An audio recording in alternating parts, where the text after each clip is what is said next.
G'day, Simon from DCI Industries here. So, where's renewable energies going in 2023? What's ahead? What looks like it's ahead? What do we know? What are we assuming? And does solar and renewables and batteries and all of this other stuff, does it even make sense anymore? And the reason I kind of frame it that way is there has been a big shift in the last few years. One of the most notable shifts we've had is around the whole grid connect solar and feed in solar from your roof and your panels into your home. The reason that has changed so much is back when all the big push was on with solar, you could put a solar system on your residential home, go to work all day, and the best thing was that they were a gross metered system. So every kilowatt hour that was produced by your system went into the grid through an energy meter, and you got paid anywhere from up to, I think, 65 cents, somewhere up there, per kilowatt hour. When power prices were at about 22, you were basically making 3 times. So for every kilowatt that you generated, you could buy 3 back from the grid at the same price. That's where this all started. And so there was so much marketing and so much hype around put solar on because you can make money and save money and you'll never have a power bill. And what happened is that marketing and that messaging became so strong for so many years that it carried on when that was starting to drift away. And so as the feed-in tariffs dropped down, as power prices increased, we saw it kind of get to the other point where now we're at a point where it's quite difficult to make a really good financial argument for rooftop solar, for just panels, inverter, and into the home. The reason for that is that now, rather than for every kilowatt hour you produce, you could afford to buy 3 from the grid, it now takes you, on your average feed-in tariff, you need to produce about 20 kilowatt hours a day of power and feed that back into the grid just to cover the cost of your daily supply charge, which is the fee that you're charged for the privilege of being connected to the grid. That's before you begin to offset any of your actual cost, as far as actual cost comparison. Where home solar or solar in general does have its benefits is that if you're using electricity in the home or in the property, whatever your situation is during the day, then the energy you produce off your solar goes into your switchboard, and in real simple terms, to help people understand, your solar inverter will see what the grid voltage is, and it will lift its voltage just a little bit higher, say 3 or 4 volts. What happens then is, like 2 hoses coming in, the higher pressure is going to win out. It's going to have the more pressure, it's going to be the one that makes it through that T-junction. So effectively you have your grid power coming in here, you have your solar power coming in here, this one's a bit more pressure, and so it's going to win the race into the home. Effectively, that's how it works. And so the energy from your solar system is going to be consumed by the home loads first, then anything extra will go out to the grid. There's always extra because solar's going to produce pretty smoothly while the sun's out, pretty steady. And your power usage is, you turn the kettle on, you turn the kettle off, you turn the vacuum on, you turn the vacuum off, you watch telly, you turn that off. Your power usage is all over the place, and your solar is producing. So you've always got bits and pieces going back to the grid. And generally you've always got spikes that exceed what you produce with your solar, so you're buying that off the grid. This is where the argument then becomes for home battery systems, and we'll touch on that in a minute. But with the normal setup of just solar panels on your roof, into your switchboard, and into the home, where this has all got lost is that back in the day, you could put on some fairly good equipment. A lot of the systems that were put in, 15, 20 years ago, a lot of those are actually still got good equipment that still works. It's not as efficient, but it's still working. What we're seeing is, as equipment prices have come down, the equipment prices that have dropped are in the equipment that has low quality. And so now the people that are able to still latch onto that old marketing discussion of, hey, buy our solar system and you can pay it off in 3 years and it's such a wonderful investment. The equipment, if you're lucky, it might last 3 years. It's not the same quality of equipment that you were getting back when we had these high feed-ins. But to make the argument stick and to make it kind of work, you've got to use the cheapest, lowest quality equipment you can. If you use good high-end equipment, what happens now is that payback period is extended out somewhere into the 7, maybe 8 year mark for a Grid Connect system if you're going to use high-end equipment. The problem with that is when the poor customer who doesn't understand any of this gets presented with two options, they get you can invest in 5 kilowatts of solar and it'll pay itself off in 3 years. Or you can invest in 5 kilowatts of solar and it'll pay itself off in 8 years. Which one are you going to choose? And the problem is that people look at that going, well, it's a financial decision. Like, surely I'm going to buy the one that's going to pay itself off quicker. And the biggest part of this discussion that isn't being discussed is the fact that that's not how this works. Because that cheap system, as I said, maybe it lasts 3 years. There are a reason that a lot of these cheap inverters and other equipment out there come with 1 year warranties. That's because they have to give it a warranty to be able to sell it in Australia. Good luck with that, and good luck even getting a warranty with a lot of this really cheap rubbish that's out there. Compared to, you want to go to a good high-end system, you can get extended warranties out to 20 and 25 years to fully cover this equipment because it will last that long. And if it doesn't, you've got a reputable brand that is going to be able to actually replace that equipment under warranty. You're not going to have to, fight and pull teeth to try and get a warranty replacement. They will honour them. They've been doing it for years. They're good to work with. So these are the trade-offs that you make when you start going, I can get something that is going to pay off, sooner.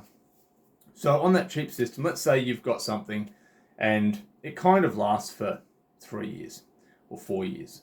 Let's say on that cheap system, you manage to get a full 5 years out of the cheap little nasty system that gets put on there. So it's going to take you 3 years to pay it off, and you get 2 years cash positive out the other end, and about the 5 year mark it dies, and you go, oh, well, I'm cash positive, I'll buy another one. When you look at the cost benefit over time, let's now take a good high-end system. We're looking at a system that is going to have, we're going to add the extended warranties in, so we're going to push this system out to fully warranted for 25 years. Let's even bring it back, fully warranted for 20 years, which there's a number of systems out there that will give you extended warranties to that point. So warranted for 20 years, it takes you about 8 years to pay it off. So that's 12 years cash positive versus the other one that was only 2 years cash positive. The problem with this is not the conversation that people are being given and the understanding of how the systems compare. Because what you've got is one company over here that's just selling the cheap stuff. And you've got another company over here that's selling the high-end stuff. And they're not in the same room having this conversation to really weigh up, well, what does yours actually give me compared to what does yours give me? And what about this compared to this? What you get is the benefit of cheap and nasty. That is low payback. You pay this thing off super quick and then you're in front and it's all roses from there.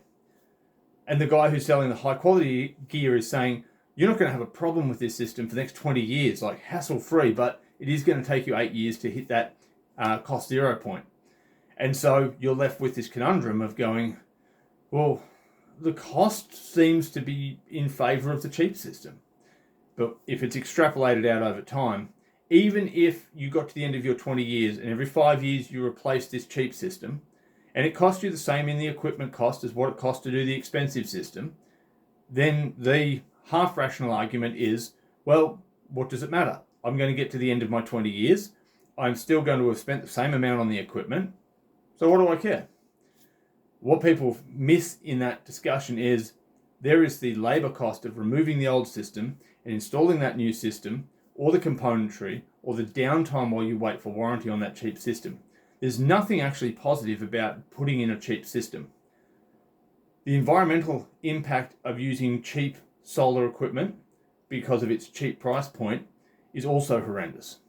So if I put on a solar system on a property, and to give you an example, we're working through with a client at the moment that has a commercial system. It's a 100 kilowatt system. It's 8 years old and it's dead. All the panels have failed. The inverters have failed. The whole thing needs to be torn off and replaced. What we're looking to quote them with is a system that is going to be fully warranted for 25 years. Now, they are looking at, I think it's an 8.5 year payback period. but they're looking at all of that time beyond 8.5 years as cash positive. The system they had put in, on rough estimates, probably got them, it's dead after 8 years, and it would have been around a 4-year payback. So they had 4 years cash positive. We're going to offer them a system that is fully warranted and guaranteed with high-end equipment, and they're going to be 13 years cash positive. Once you actually lay it out, a much better argument. And so what has happened is that we have seen the marketing story continue that was true in the beginning is now only true if you use really cheap, nasty products, and it's only going to get worse. The only way to make this whole, you'll pay it off in 3 years, is to use cheaper and nastier equipment. And once you get to the bottom of the quality equipment side, then you have to start running what a lot of these companies do, where the sales company is one company, and then they try and screw the subcontractor down as tight as they can on the install because there's no margin in the job left. And so the subcontractor gets ticked off. It's hard to find anyone that'll work for the cheap rates. The whole thing just goes terrible. And I know I've worked doing installs for some of these companies in the past before I knew better to steer clear of them. And it's just, there's nothing good about it. So the point in all of this is be careful when you're looking at just comparing price or even comparing cost benefit over time. The bigger issue we've got to consider here is, you need to consider cost benefit over time. What we want to steer clear of is just trying to compare the break-even point, at which point you pay the equipment off. What you need to look at is this system, what would it take for me to guarantee I can get 20 years of reliable power out of it? And what will it take for me to get that same result? Look at the result first. Make sure we're comparing result guaranteed versus result guaranteed. Then once you've calculated what that would take, then have a look at the price. And you will find that the more expensive system, the better quality installers and the guys that are going to go a bit over and above, they're going to do more detailed site work, they're going to do better follow-up support. They are going to give you a better result at a better overall cost by the time you get to the end of that. So be careful with a lot of the dodgy marketing out there. The other thing that we need to consider now, we've talked about the fact that really for a lot of these systems, where this has changed is that when you were originally producing high amount of power, you were pushing it all back into the grid, you were getting paid really good money for it, you could make money off having solar.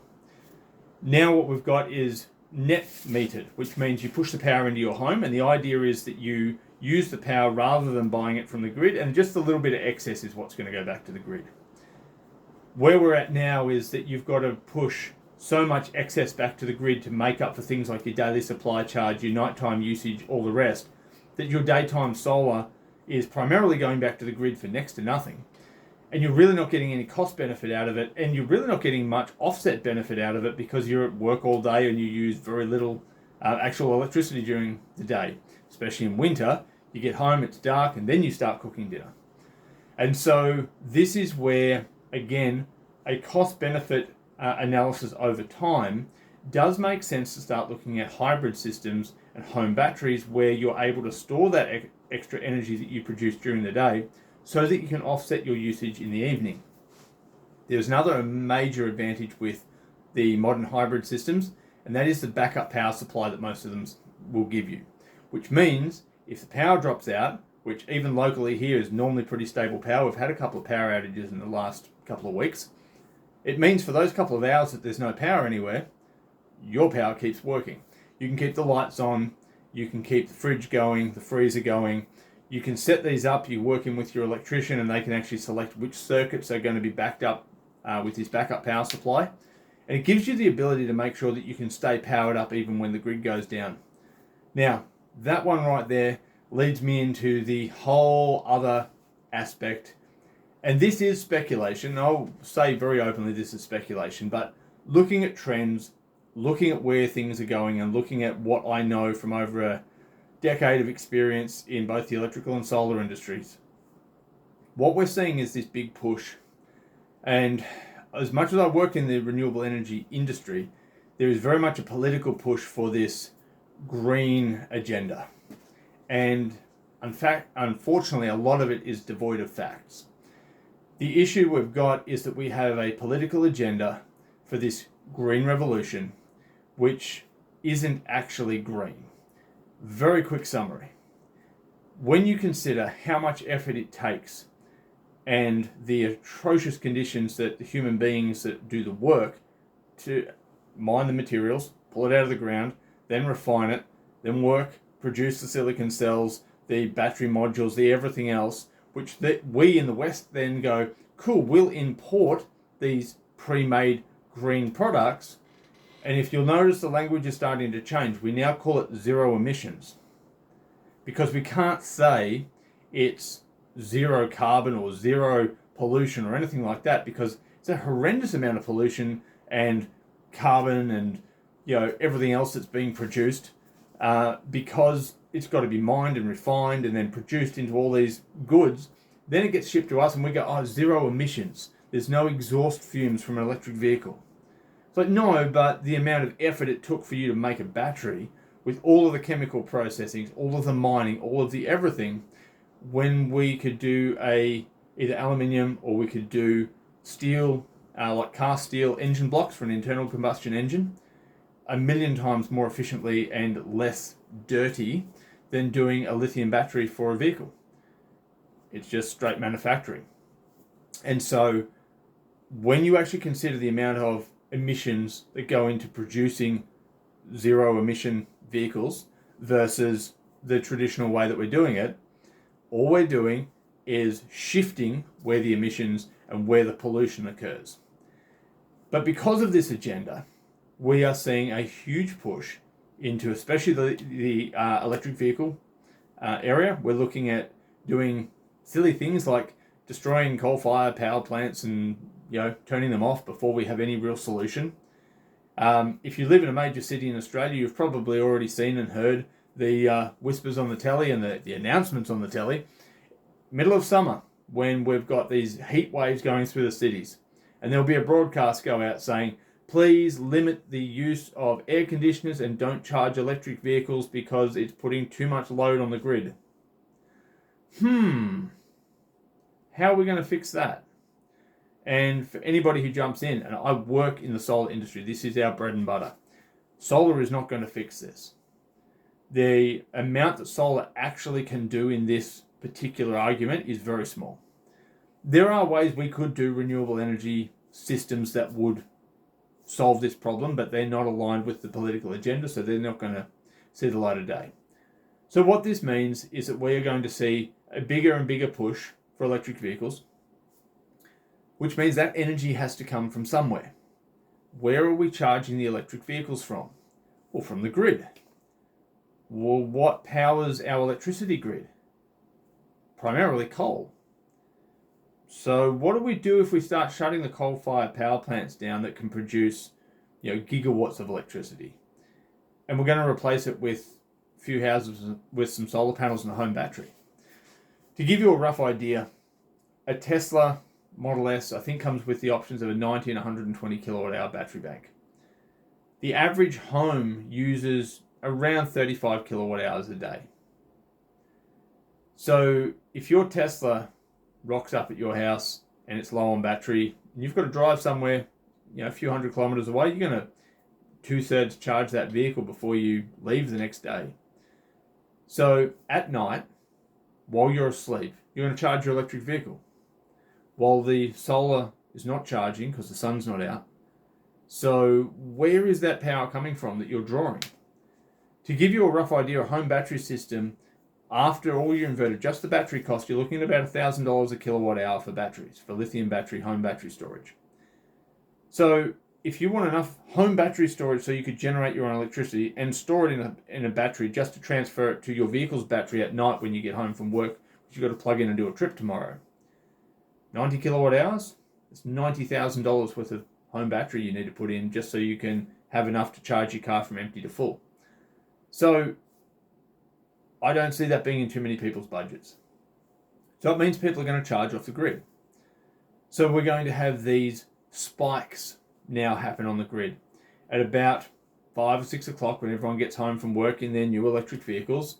They're going to plug them in because you're not going to time yourself to wake up at 11:30 at night or some of the chargers will be able to be programmed with timers and that sort of thing. But we're going to see this increase in cars being charged all roughly at the same time, at the end of the workday, and we're going to see more drag and more spike loads onto the grid.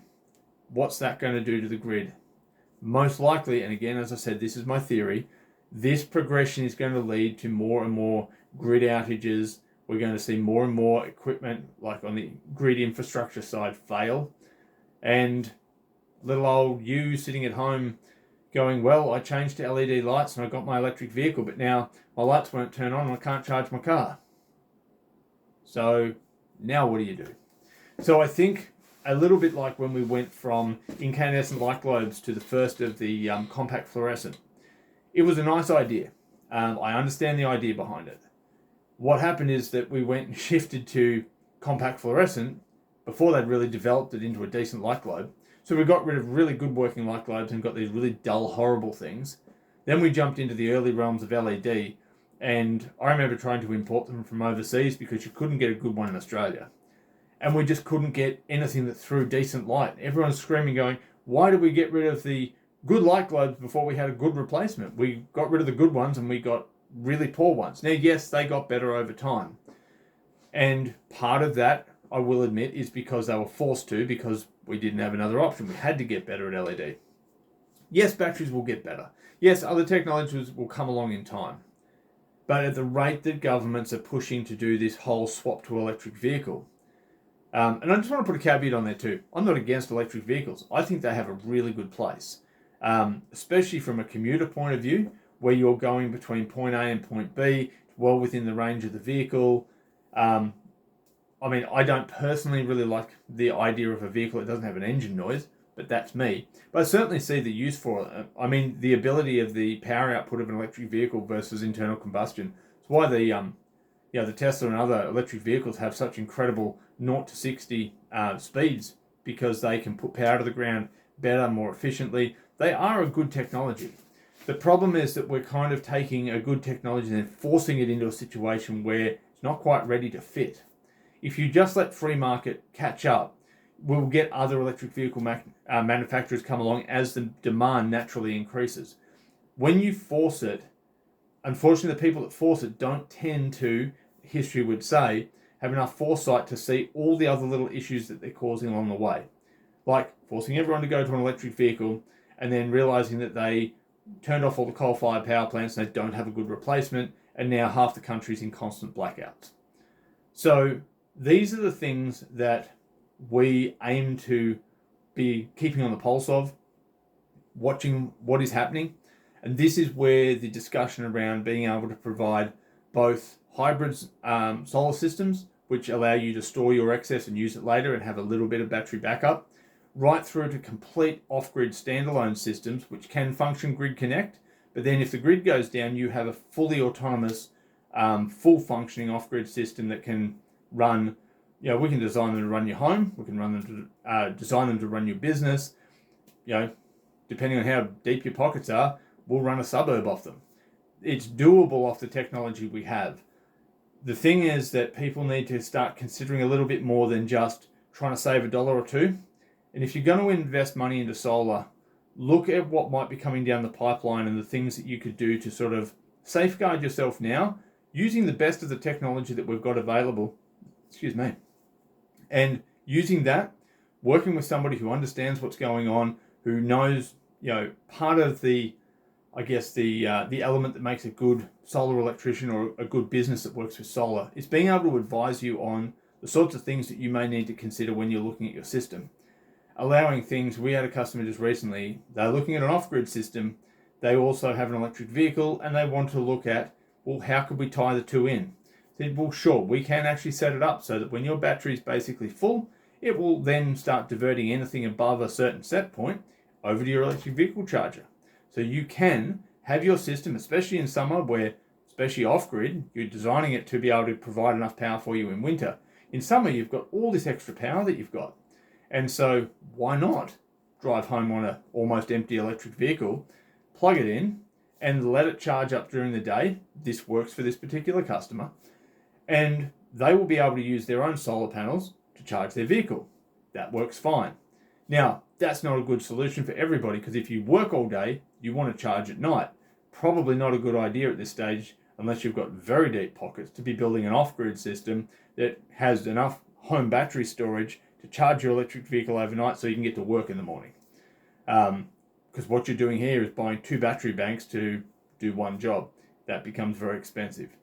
And it's these kinds of conversations your installer and your solar system designer needs to sit down with you and design through to make sure that they've covered what your lifestyle is looking like. The beauty of what we've got with solar at the moment is that we can build an amazing electricity providing future-proofed solution for your exact needs. But it takes a fairly in-depth conversation to talk through all of those options, work out what you need, design a solution that is both suitable for you now, able to be expanded, and something that is not going to end up being obsolete in 2 days. So all that being said, I hope that helps to shed a bit of light on where solar is in 2023, the challenges that are coming down the pipeline, I believe, and the things that you can do, the things you can avail yourself of now in the way of, a good solar company to work with that's going to be able to walk you through all this stuff, a company that's going to be there to walk with you after installation so that as changes come up, they can provide the modifications and changes to your system. Understanding that cheap, even though that the sales pitch sounds really good and it sounds just like the sales pitch that we've been using for 20 years, doesn't actually ring true anymore if you look at it over 20 years. All these things need to be considered, because at the end of the day, you're going to take your hard-earned money and you're going to go spend it on something, and it's a lot of money. And for something that is going to be a good investment, you need to make sure it's the right investment. So, hope that helped. I'm going to sign off for the night, and there is going to be a whole bunch of you on the other side of that computer screen tomorrow morning that I need to talk to, discuss, design, and I've got a busy day ahead of me. So take care, and I'll talk to you again soon. Cheers.